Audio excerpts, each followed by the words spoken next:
Hey guys, oops,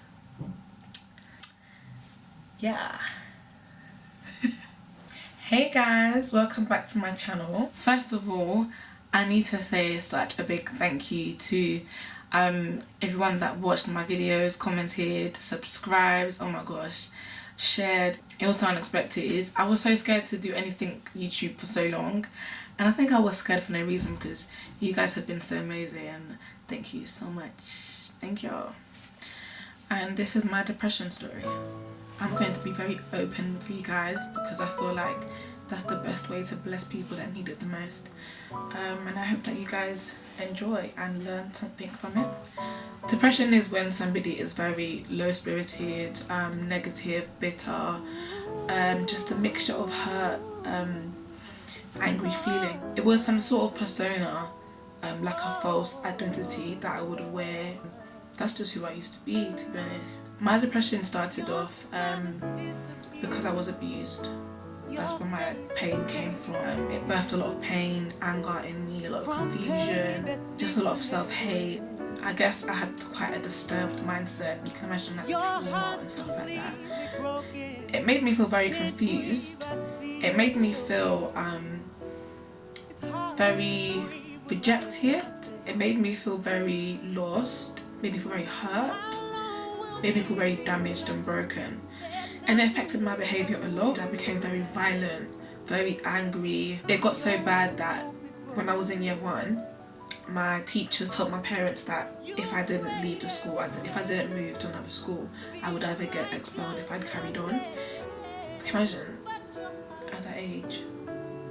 I just didn't know how to behave myself, and I can imagine that at that stage, like, it would have affected my parents, my family, and just people that were around me at the time, because nobody would want a child that would almost be getting kicked out of school at such a young age. But that's what the depression did for me. Throughout primary school, I became a tomboy, like serious tomboy.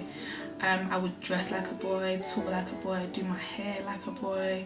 I just wanted to be a guy. I wanted to be a better guy than the person that was abusing me, because I didn't like it that people were out there abusing little girls, and I thought, you know, I could be better than this. Let me be a better guy. So my friends were guys, I would wear boys' clothes. There were even times that my sister would try and tell me to put on jeans, like skinny jeans with shoes on, and I would cry. Like, I would literally just not have it. I liked the way I was comfortable. I was still getting into a lot of trouble through primary school up to secondary school, where in year 8 I got kicked out eventually, like suspended, expelled, everything, like the whole thing.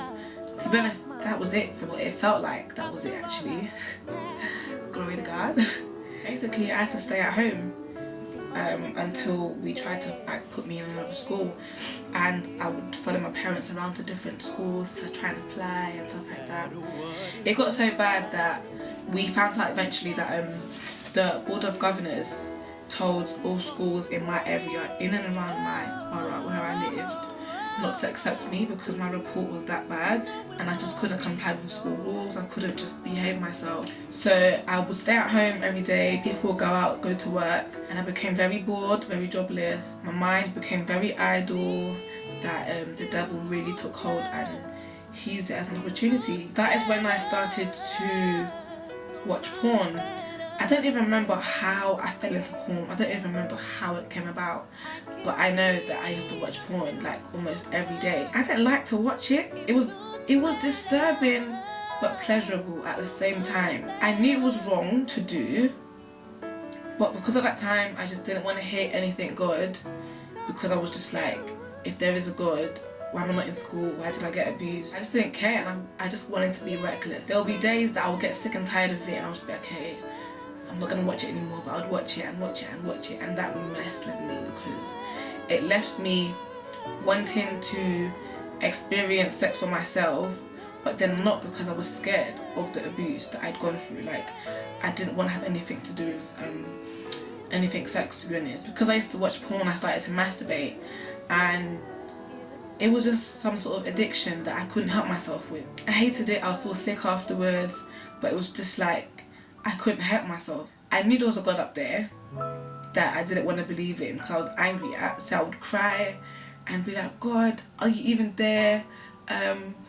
Look what I'm going through. So it was me up until the next year. My last option was to go to a centre, a people referral unit for children that got kicked out of school or that just didn't go to school or were new to the country. And that's where I fell into the hands of the wrong people. I guess because of my depression, I didn't have any, I didn't have any confidence. I didn't feel any worth because of the abuse. I didn't feel accepted. So anybody that accepted me, I would think, okay, like, it would make me feel better in myself, which is a big mistake because I was seeking validation in the wrong sort of people. And eventually I started to smoke with these people I was friends with, drank alcohol with them, and I hated where I was. Like, I hated being in a referral unit. I wanted to be in school, I wanted to be normal, I wanted to feel normal. Sometimes I would have to like go to school drunk in the morning, as into the centre. I would have to go drunk just to get through the day. I started to smoke weed and it became so addictive. Go, drink, smoke, whatever. Stay out late and then get a lot of chewing gum, perfume. Sometimes change my clothes before I get home so that the smell would go away. The smoking and drinking, I knew it was harming me. I knew it wasn't good for me. I knew it was bad. I knew it was something I shouldn't even have ever tried to do, but it became addictive after a while. So that as well, I couldn't help myself. Depression births a lot of negative addictions. And I thought it would help me to get over what I've experienced, you know, help me to forget the trauma or the images that I would see that would flash past my eyes sometimes. But it didn't help me at all. It just made it worse. I needed another way out. And that's where I started to harm myself to get my pain out. I would cut my arms with razor blades, cut my wrists, cut my legs, cut my belly, like anywhere that I could feel pain and see blood coming out, I would cut myself. I would hide it at first. I didn't want to show anybody, and then I think we had PE or something like that. We had some sort of sports event or something, and we had to obviously get into our sport clothes, gym clothes. One of my teachers saw my arm and he was just like, what happened to you? And long story short, I had to get counselling at centre. And I had a counsellor who I used to go and see every week. Eventually I stopped going to centre because I just hated it. I didn't want to be there anymore. And my behaviour carried on. Like, I was still disturbed and everything like that. I was still depressed, traumatised, everything. And because of my, sort of anger with God mixed with the doubt and everything, I would go to church high just because, like, I needed to get through the day at church or get through the service or whatever. I think people noticed like my weird behaviour at church, and most parents like told their children not to talk to me.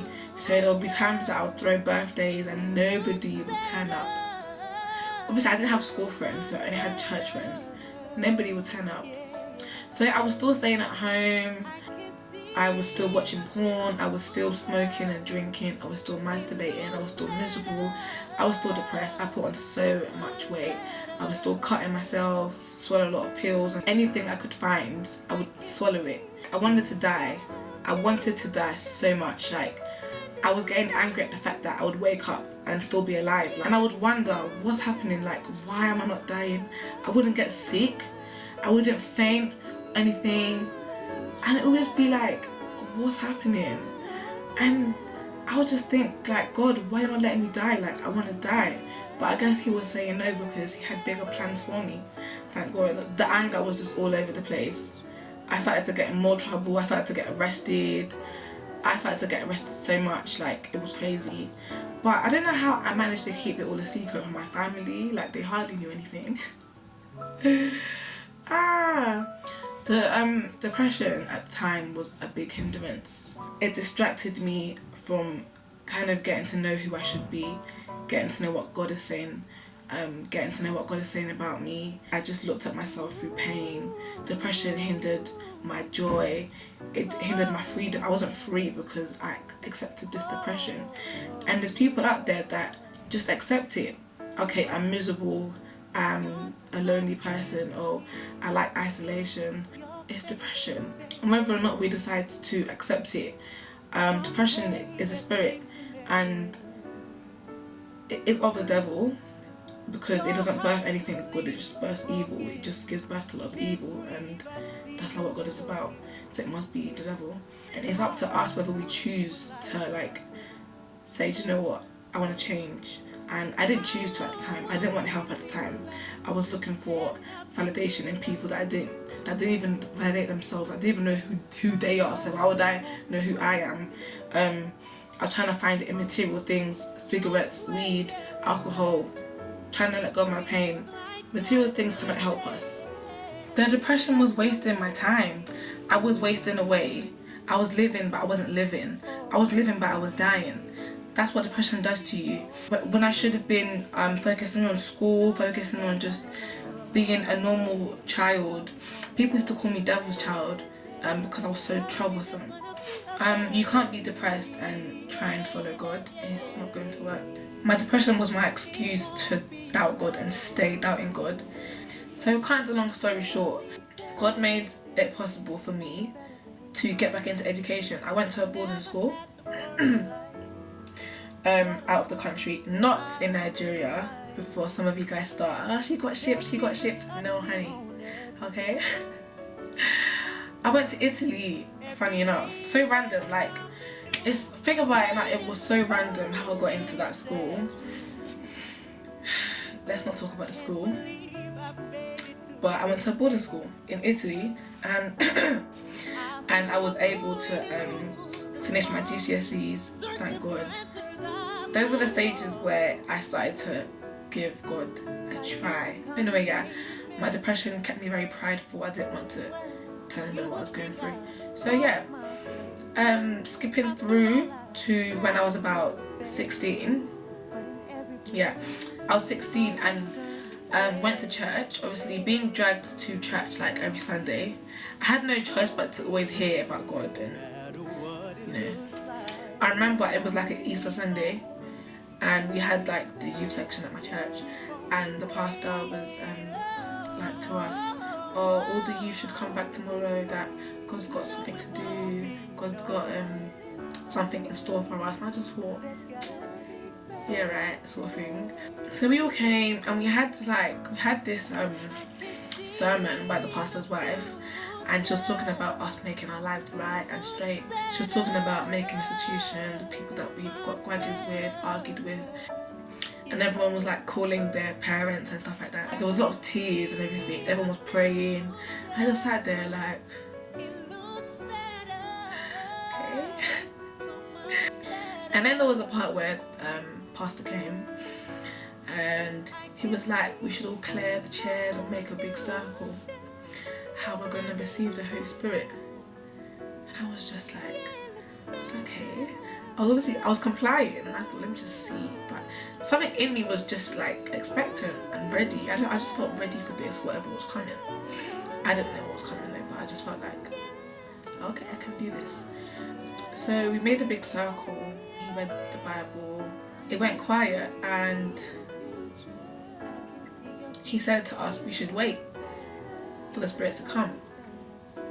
And I remember people started screaming, crying, shouting, but everybody burst out into tongues, and it felt like the most amazing, weird, different, new, all the surprised words. Wow, that English was doing a lot. I don't know how to even explain it. It was just wow. Eventually I burst out into tongues too. And you know, like, I've heard a lot about tongues and stuff like that, and the Holy Spirit, but I've never been one to be speaking in tongues. So let me try and describe what it felt like. I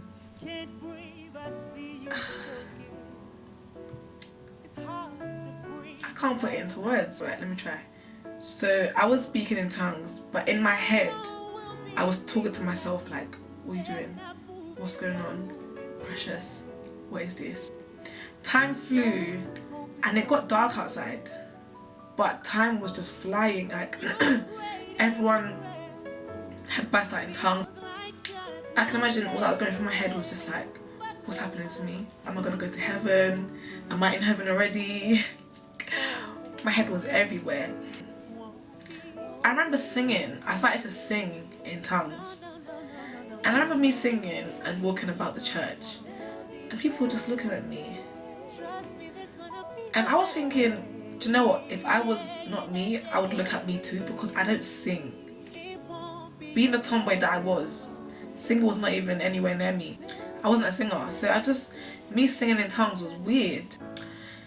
And we were there till like 9 p.m. and I think we got there from like 12 in the morning, so how many hours was that? 9 hours? And I remember the next day, one of my friends from church came to meet me in my house, and we had to go out, I think to the high street or something. We were in the high street walking. I remember a man must have walked past me or something, or was it man, woman? Somebody walked past me and they were smoking, and I was just like, oh my gosh, I can't stand the smell, let's cross the road. Like, can we just cross the road? And we crossed the road, and she was just like, I swear you smoke. And I stood there like, oh my gosh.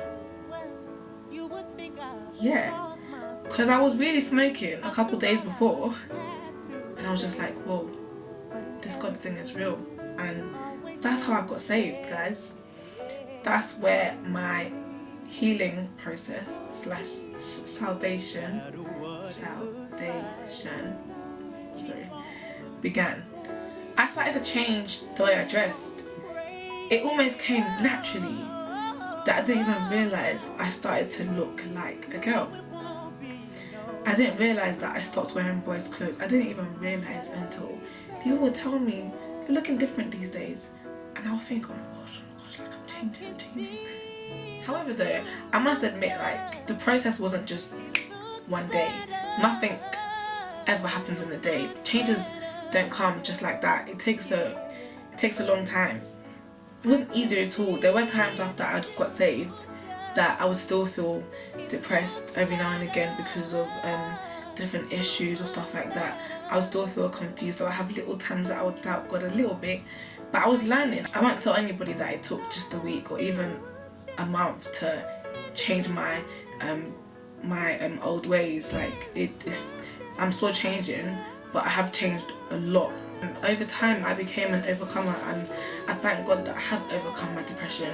I would have never imagined myself to be the person I am today, and it took me accepting that I needed to change. I believe that you won't change as a person unless you decide I need to change, unless you accept that you don't like your ways, unless you accept that you're unhappy, or unless you accept that you need to come out of the state that you are in and stuff like that.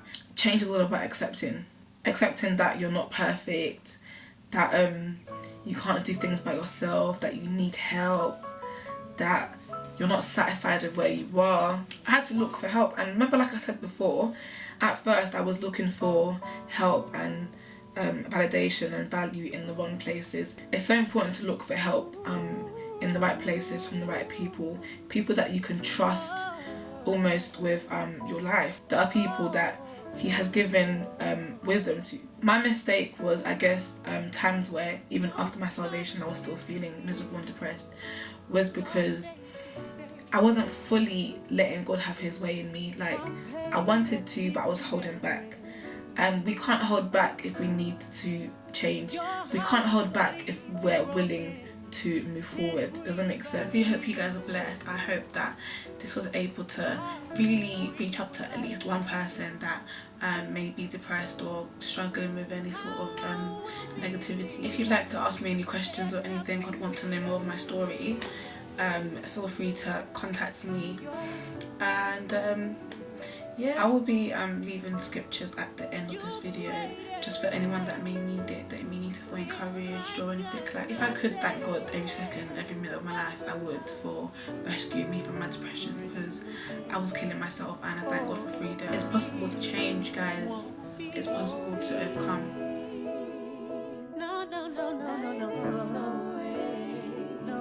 There'll be better days. Trust me, there's gonna be a better day.